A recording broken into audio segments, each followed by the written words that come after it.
When we started Bhumija, we didn't have answers for everything. We just had a quiet wish to build gently with care for the earth. Back then, we thought sustainability is all about using the right materials, reducing the resources used, and building in a way that felt responsible.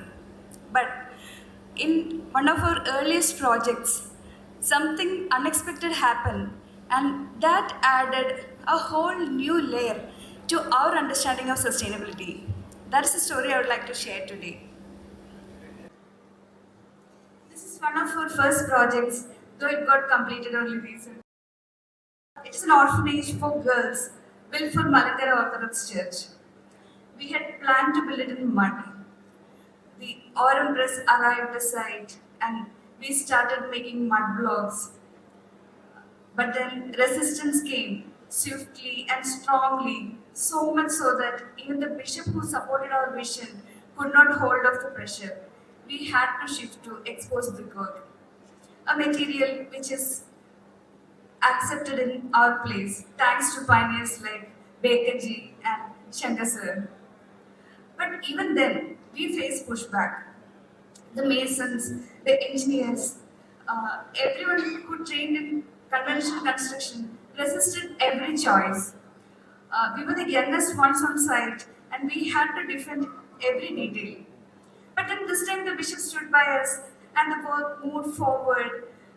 Slowly the resistance softened, and by the end we could even see that the workers themselves started admiring the work they have done. And on the day of inauguration, this happened.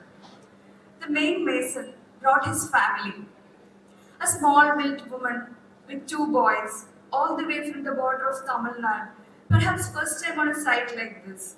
And while introducing them to us, he said, I thought they should see what I have been working on. He was beaming with pride. That moment stayed with us. I mean, that's when it hit us. Where is a mason in a conventional building? His work is buried under the plaster, paint, polish. Layer by layer, the human touch vanishes. We realize the profit first systems have taken not just the resources, but meaning by quietly erasing the hands behind the making. These layers don't just cover surfaces, they cover stories, they cover lives. We often said a building belongs to not just the architect but also of the worker, but that day we truly felt it. When a worker sees himself in the work, purpose starts to shine in his eyes. We felt visibility brings pride and pride gives rise to purpose. This moment has changed the way we saw sustainability. We realized it is not just about materials or methods, it is about people. A society that hides its labor slowly loses its meaning. And when meaning fades, so does dignity. Since then, we have tried to build differently. To stay grounded, to hold space not just for the design, but for those who bring it to life. Livelihoods that last, skills that stay, economies that circle back to the maker, these two are part of building well. We may not be able to change everything, but through the way we build, we try to shape a world that's a little kinder, a world that remembers its makers.